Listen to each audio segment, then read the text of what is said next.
신명기 8장 1절부터 6절 말씀. 내가 오늘 명하는 모든 명령을 너희는 지켜 행하라. 그리하면 너희가 살고 번성하고 여호와께서 너희의 조상들에게 맹세하신 땅에 들어가서 그것을 차지하리라. 내 하나님 여호와께서 이 40년 동안에 내게 광야길을 걷게 하신 것을 기억하라. 이는 너를 낮추시며 너를 시험하사 내 마음이 어떠한지 그 명령을 지키는지 지키지 않는지 알려 하심이라. 너를 낮추시며 너를 줄이게 하시며 또 너도 알지 못하며 내 조상들도 알지 못하던 만나를 내게 먹이신 것은 사람이 떡으로만 사는 것이 아니요 여호와의 입에서 나오는 모든 말씀으로 사는 줄을 내가 알게 하려 하심이니라. 이 40년 동안에 내 의복이 헤어지지 아니하였고 내 발이 부르트지 아니하였느니라.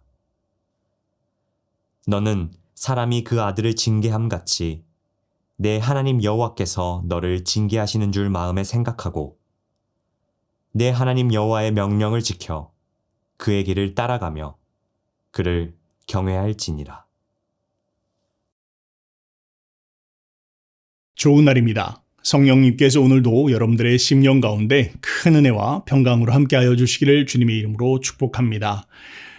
오늘부터 저는 여러분들과 함께 새로운 말씀 시리즈로 은혜를 나누기를 원합니다. 우리가 지난 시간까지 믿음이라고 하는 그런 주제로 은혜를 나눴는데요. 자, 이제 오늘부터 여러분들과 함께 광야라고 하는 그런 주제로 은혜를 나누기를 원합니다. 오늘 여러분들과 나눌 말씀의 제목은 누구나 광야의 시간을 지나가야 합니다 라는 그런 제목입니다. 여러분 혹시 광야를 가보셨습니까? 안타깝게도 우리 한국에는 광야라고 할 수 있는 그런 곳이 없죠. 그러나 제가 있는 이 땅이라든지 혹은 중동이라든지 또 다른 뭐 미국이라든지 큰 그런 땅덩어리가 큰 데를 한번 가보시면 광야라는 그런 곳이 있습니다. 나중에 한번 가보지 못하셨던 분들은 한번 광야를 가보실 수 있기를 바랍니다. 자, 그런데요. 그 광야라고 하는 곳을 딱 들어가는 순간 우리가 느껴지는 것이 있습니다. 그것이 무엇이냐면 야, 여기 사람이 살 수 있을까? 이런 생각들을 한다는 것이죠. 생명의 기운이 느껴지질 않습니다. 사람만이 아니라 동물도 식물도 살 수 없는 그런 척박한 땅, 그 메마른 땅이 바로 광야입니다. 정말 그런 광야로 들어가면 야, 어떤 곳은 끝도 없는 그런 광야가 있습니다. 정말 여기 들어가면 못 살아 나올 것 같다. 이런 생각들을 할 때가 있다고 하는 것이죠. 자, 그런데요. 마치 이처럼 광야가 자연에 존재하는 것처럼 우리의 신앙의 여정 가운데서도 광야의 시간이 있다는 것을 우리는 기억할 필요가 있습니다. 때로는 메마른 그런 시즌들이 찾아온다는 것이죠.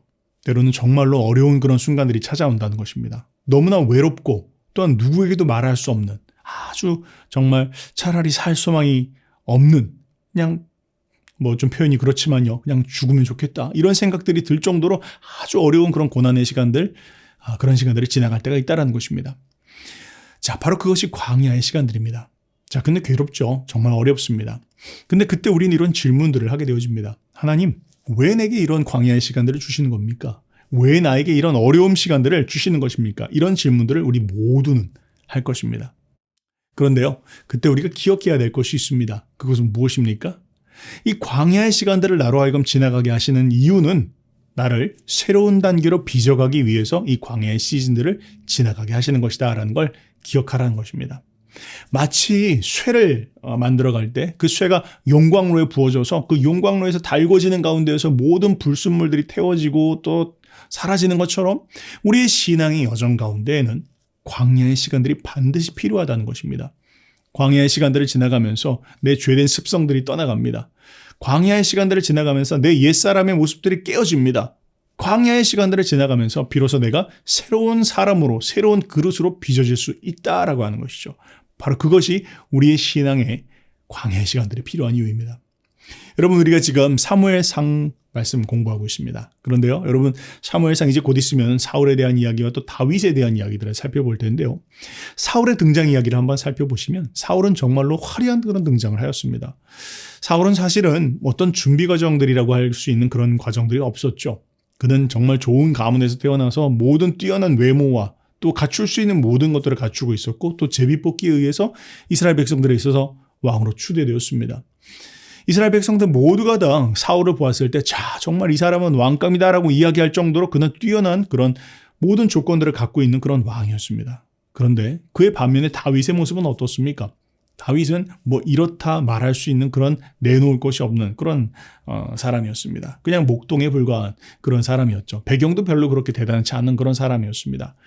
그러나 우리가 사울의 이야기와 다윗의 이야기를 우리가 잘 알고 있는 것처럼 결국에 사울은 어떻게 되었고 다윗은 어떻게 되었습니까? 사울은 그만 마지막 그의 삶이 너무나 비참하고 또 그런 부정적인 모습으로 삶을 마감하게 되어집니다. 그러나 그에 비해서 다윗은 정말로 하나님께서 이스라엘의 모든 왕의 기준이 바로 다윗이다라고 이야기할 정도로 그의 삶은 참 모범적인 그런 삶을 살았던 것으로 볼 수가 있습니다. 물론 그의 삶 가운데서 실수가 있었긴 했지만요. 그럼 여기서 우리가 한번 생각해 봐야 된다는 것이죠. 사울과 다윗의 차이를 만들어냈던 이유는 무엇인가? 사울과 다윗은 어떠한 그런 과정들을 지나갔기에 사울은 얼마 가지 못해서 깨어지는 그런 왕이었고 다윗은 오랫동안 사람들에게 기억되어지는 그런 왕이 되어졌을까? 그 비결은, 그 이유는, 그 차이는 무엇입니까? 바로 광야를 지났느냐 지나가지 않았느냐입니다. 다윗은 오랜 시간 동안 그가 비록 하나님께서 다음 왕으로서 그를 기름 부으셨음에도 불구하고 오랜 시간 동안 광야의 시간, 연단의 시간들을 지나갔어야 됐다는 것이죠. 어쩌면 그는 그 시간들을 지나갈 때 내가 왜 이 시간들을 지나가야 되는 것인가? 그 스스로도 알 수 없는 그런 광야의 시간들을 지나가야만 했습니다. 그런데 그 이유는 바로 그 시간을 통해서 하나님은 모든 그 안에 있는 죄와 불순물들을 제거하시고 또한 그로 하여금 정말로 왕으로서의 자질을 그 그릇을 준비시키시는 시간이 필요했다라는 것이죠. 이게 우리에게 중요한 부분들입니다. 여러분 광야를 지나가기 싫다고요? 나에게 왜 광야가 필요하겠냐고 그렇게 생각을 하고 계십니까? 그렇다면 우리가 이 말씀을 기억해야 합니다. 광야를 지나가는 사람만이 하나님께서 하나님의 축복을 담을 수 있는 그 그릇으로 비로소 준비가 되어진다는 사실입니다. 금방 우리가 그냥 아무런 그런 준비 과정 없이 세워진다면 오래가지 못합니다. 버티지 못합니다. 올라갈 수 있는지 모르지만 감당할 수는 없습니다. 바로 그런 이유 때문에 하나님은 우리에게 광야의 시간들을 지나가게 하신다는 겁니다. 여러분 이 말씀 듣는 여러분 가운데서 광야의 시간을 내가 지나가고 있다고 느끼시는 분들 계십니까? 그렇다면 이 광야를 지나가게 하시는 그 이유가 무엇인지를 깊이 묵상하는 가운데에서 광야를 승리하시는 여러분들 될 수 있기를 바랍니다. 자, 오늘 말씀 한번 들어가 보도록 하죠. 오늘 말씀의 제목은 누구나 광야의 시간을 지나가야 합니다. 입니다. 오늘 방금 제가 이미 다 말씀을 드렸습니다. 자, 여러분 한번 예수님 처음 믿었을 때를 한번 생각을 해볼까요? 처음 예수님 믿었을 때 어떠셨습니까? 대부분의 사람들은 예수님을 처음 만나는 순간 넘치는 하나님의 은혜를 경험합니다. 눈만 감아도 하나님께서 내게 부어주시는 은혜가 쏟아집니다. 기도하지 않았는데도 하나님께서 응답해 주시는 일들이 주변 가운데 막 벌어지기 시작합니다. 기적의 일들이 벌어지고 야 진짜 난 생각만 했는데 하나님께서 이런 일들을 풀어주시네. 어떤 사람들은 재정적인 축복도 있고 어떤 사람들은 정말 오랫동안 풀리지 않았던 그런 문제가 풀려지기도 하고 이런 모든 물질적인 것을 떠나서 내 심령 가운데 느껴지는 하나님의 터치가 너무나 정말로 놀랍구나라는 것을 경험하는 그런 시간들을 모두가 다 지나갈 겁니다. 주님 처음 만나는 순간 하나님은 모든 그런 삶 가운데 사랑을 부어주십니다. 마치 집안에 아이가 태어나면 모든 사랑을 독차지하는 것과 같은 그런 느낌을 받는다라는 것이죠. 그렇습니다. 처음 우리가 구원받는 순간 우리 모두는 그런 은혜를 경험합니다. 자, 이스라엘 백성들도 그랬다라는 것이죠. 이스라엘 백성들이 애굽에 있었을 때 그들은 어땠습니까? 그들은 무거운 짐을 지고 괴로운 시간들을 가졌습니다. 또 애굽의 그런 사람들에 의해서 학대를 받고 또 어려운 노동들을 하면서 엄한 그런 시간들을 지나갔습니다. 언제요? 그들이 출애굽하기 전까지의 그런 모습들입니다. 종살이하였다라는 것이죠. 마치 우리가 세상에 있을 때 예수님을 몰랐을 때 세상의 종이 되었고 또 마귀의 종이 되었고 또 죄의 노예가 되어서 살아갔던 것처럼 이스라엘 백성들도 그러하였다라는 것이죠. 그러나 그런 삶 가운데서 하나님은 그들의 부르짖음을 들으십니다. 그리고 그들을 구원해 주시고 건져 주십니다. 그런데 놀라운 이야기가 기록되어 있습니다. 그렇게 하나님께서 그들을 건져 주셨을 때 하나님께서는 그냥 애굽으로부터 나오게 하신 것만이 아니라 그들에게 금은 보화를 갖고 나올 수 있게 하셨다는 것이죠. 애굽 사람들이 갖고 있었던 모든 금은 보화를 가지고 나올 수 있도록 축복을 주셨다는 것입니다. 또한 그렇게 애굽으로부터 나올 때 그 누구도 아프지 않았다라고 성경은 그렇게 기록하고 있습니다. 놀라운 은혜를 경험하였다라는 것이죠. 우리가 그렇다라는 것입니다. 이전에 우리가 세상에 있을 때에는 세상의 노예가 되어 있었고 죄의 노예가 돼 있었고 마귀의 종처럼 그렇게 삶을 살고 정말로 살고 싶지 않아라는 그런 생각들이 참 많이 들었습니다. 그런데 예수님을 만나는 순간 구원의 은혜가 10년 가운데 부어지는 순간 너무나 놀라운 것을 체험합니다. 내게 영원한 생명 주신 것 너무 감사하고 내게 하늘 아버지 계신 것 너무나 감사하고 나의 삶의 모든 순간순간 나와 동행해 주시는 하나님이 함께 해 주시는구나. 그것이 너무나 기쁘고 감격되어지는 그런 순간들을 우리는 경험합니다. 바로 첫사랑의 순간들이고 구원받는 그런 순간들입니다. 이것이 정말로 오랫동안 이 순간들이 영원히 지속되었으면 하는 그런 마음들을 우리 모두는 그런 마음들과 그런 감동을 받습니다. 자, 그런데요. 여기서 기억해야 될 부분들이 있습니다. 그것은 무엇입니까? 그렇게 하나님께서 우리를 애굽으로부터 건져주셨고 놀라운 그런 하나님의 손길로 나를 출굽시켜 주셨는데 우리에게 목적지가 있다는 것입니다. 목적지가 어디입니까? 바로 약속의 땅입니다. 가나안 땅까지 가야 된다라고 하는 것이죠. 그냥 애굽에서 나오는 것으로 끝나는 것이 아니라는 것입니다. 우리에게 목적지가 있습니다. 이 하나님이 주신 구원의 감격과 기쁨이 영원히 지속되어지는 약속의 땅까지 나아가야 합니다. 바로 가나안 땅입니다. 자, 그런데요. 그렇게 해서 우리가 가나안 땅까지 가려고 하는데 여기 한 가지 문제가 있죠. 그것이 무엇입니까? 애굽과 가나안 땅 사이에 존재하고 있는 게 있습니다. 바로 광야라고 하는 것입니다. 광야의 시간들을 지나가야 된다는 것이죠. 광야의 시즌은 지나가야만 그 광야를 통과해야만 비로소 약속의 땅으로 들어갈 수 있다는 것입니다. 그것처럼 우리의 신앙의 여정에서 마찬가지라는 것입니다. 우리가 예수님을 믿고 그 순간 우리에게 성령이 부어주셔서 우리가 거듭나지만 그런데 거듭나고 우리가 주님 앞에 영원히 영생의 삶으로 또 천국의 삶으로 들어가는 그 모든 여정 안에서 이 땅에서의 삶 가운데서 우리가 반드시 거치게 되어지는 게 있는데 그게 광야의 시간들이라는 것입니다. 광야의 시즌입니다. 여러분 그런 시간들 지나가고 계십니까? 저도 지나가고 있습니다. 자, 그런데요. 그렇게 해서 광야의 시즌들을 지나갈 때 이스라엘 백성들은 어떻습니까? 처음 구원의 감격 가운데 너무 놀라고 감격했고 그런 시간들이 지나갔는데 점점 힘들어지기 시작하는 것입니다. 홍해를 지났습니다. 그런데 마라의 쓴물이 나타납니다. 먹을 것이 없기도 합니다. 때로는 원수가 공격하기도 시작합니다. 막 이런 일들이 겹쳐 지나가기 시작하면서 점점 처음 그 감격과 그 감동이 점점 사그라들기 시작하는 것입니다. 근데 그쯤만 되면 모르겠습니다. 어떤 사람들은 우리 같은 경우 그렇죠. 하나님의 음성이 들려지지 않는 것 같기도 하고 이전에는 눈만 감아도 하나님의 응답이 임했던 것 같은데 아무리 기도하고 애를 써도 하나님께서 응답해 주시지 않는 것 같은 하나님 나를 버리셨나? 하나님 왜 나에게 응답하시지 않지? 내가 뭘 잘못했나? 뭐 때문에 이런 시간들이 지나가는 것이지? 이런 느낌을 받을 때가 있다는 것입니다. 이전까지는 사람들이 돕는 사람도 많았습니다. 마치 진짜 집안에 어린아이가 태어나면 막 엄마, 아빠, 뭐 누나 막 다 돕는 것처럼 그런 신앙생활을 하였는데 점점 한둘씩 나를 돕는 사람도 없습니다. 내가 누구에게 나가서 하소연할 때도 없는 것처럼 느껴질 때가 있습니다. 그런 순간들이 찾아올 때가 있다라고 하는 것이죠. 그때가 되면 우리는 이런 생각들을 합니다. 아, 하나님이 날 잊으셨구나. 혹시 하나님이 날 버리신 건 아닐까? 이런 생각들을 할 때가 있다라는 것이죠. 여러분 그런 시간들 지나가고 계시지 않습니까? 자, 근데 우리가 그때 기억해야 될 것이 있다라는 것이죠. 무엇입니까? 자, 여러분 혹시 갓난아기를 한번 상상을 해볼까요? 여러분 아이가 태어났습니다. 근데 그렇게 아이가 태어났을 때 그 아이는 엄마 품에서 젖을 먹습니다. 뭐 1년, 2년 젖을 먹습니다. 그런데 그렇게 젖을 먹고 있는 동안은 아이가 정말로 너무너무 사랑스럽고 또 너무 평안하죠. 모든 그런 어려움으로부터 엄마가 다 보호해주고 지켜주니까 이 아이는 정말로 세상 걱정 없이 살아갑니다. 자, 그런데 언제까지 그렇게 엄마 젖을 물 수 있을까요? 엄마는 무엇을 생각합니까? 아이에게 지금 젖을 물려주고는 있지만 언젠가는 이 아이가 자기 스스로 밥을 먹을 때까지를 기다리고 있습니다. 그리고 어느 순간들이 찾아오면 더 이상 이제는 엄마 젖을 먹지 않고 이제 자기 스스로가 밥을 먹을 수 있을 때가 찾아오는 순간 이제 젖을 떼기 시작한다라는 것이죠. 우리의 신앙의 여정 가운데서도 그런 순간들이 찾아온다라는 것입니다. 어느 순간 하나님께서 우리에게 말씀하신다라는 것이죠. 아들아, 딸아, 이제 너 스스로 내 발로 일어설 때가 되었다 라고 말씀하시는 순간들이 찾아온다라는 것입니다. 이전까지 엄마 품에 안겨가지고 모든 것들이 다 채워지고 부어지는 순간만이 아니라 이제는 내가 스스로 내 발로 일어나야 되고 이제는 내가 내 손으로 밥을 떠먹어야 되는 그런 순간들이 찾아온다는 것입니다. 쉽지 않죠. 익숙하지 않습니다. 때로는 넘어지기도 하고 실수할 때가 많습니다. 그런데 그런 순간들이 우리의 신앙의 여정 가운데 찾아온다라고 하는 것이죠.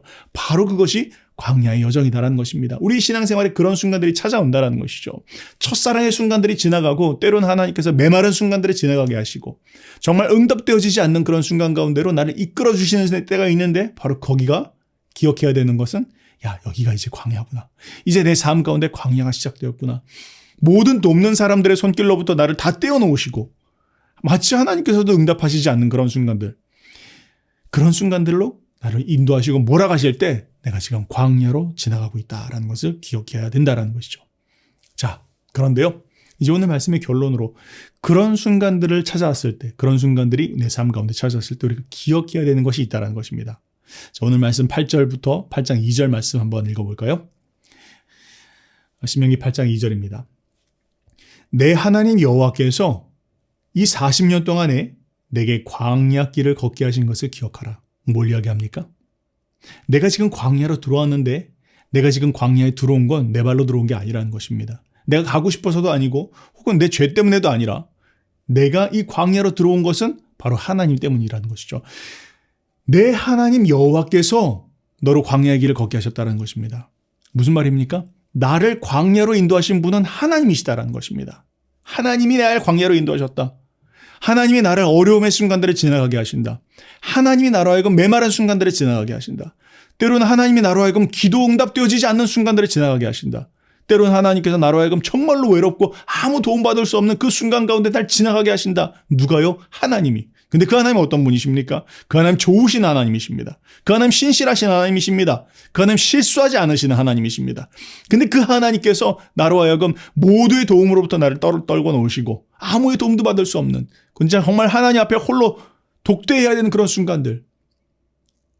순간들을 지나가게 하신다는 것이죠. 바로 하나님께서 그 일을 하신다는 겁니다. 원망하지 마십시오. 자기를 자책하지도 마십시오. 다른 그린 이유가 아닙니다. 하나님께서 살아계신 하나님께서 나를 그 시간들을 지나가게 하신다는 걸 기억하시기 바랍니다. 여러분들의 삶 가운데 광야의 시간들 지금 지나가고 있다라고 한다면 이제까지 너 때문이야, 나 때문이야, 뭐 다른 이유 때문이야 그렇게 생각했다면 아닙니다. 당신을 그곳 가운데 두신 이유는 하나님이십니다. 하나님이 당신을 지금 광야를 지나가게 하신다는 거 기억하시기 바랍니다. 그런데 그 두 번째, 그 하나님께서 나를 광야의 시간들을 지나가게 하셨을 때 이유가 있다는 것입니다. 그 이유가 무엇입니까? 5절 말씀입니다. 너는 사람이 그 아들을 징계함 같이 내 하나님 여호와께서 너를 징계하시는 줄 마음에 생각하고 내 하나님 여호와의 명령을 지켜 그의 길을 따라가며 그를 경외할지니라 이렇게 이야기하고 있습니다. 무슨 말입니까?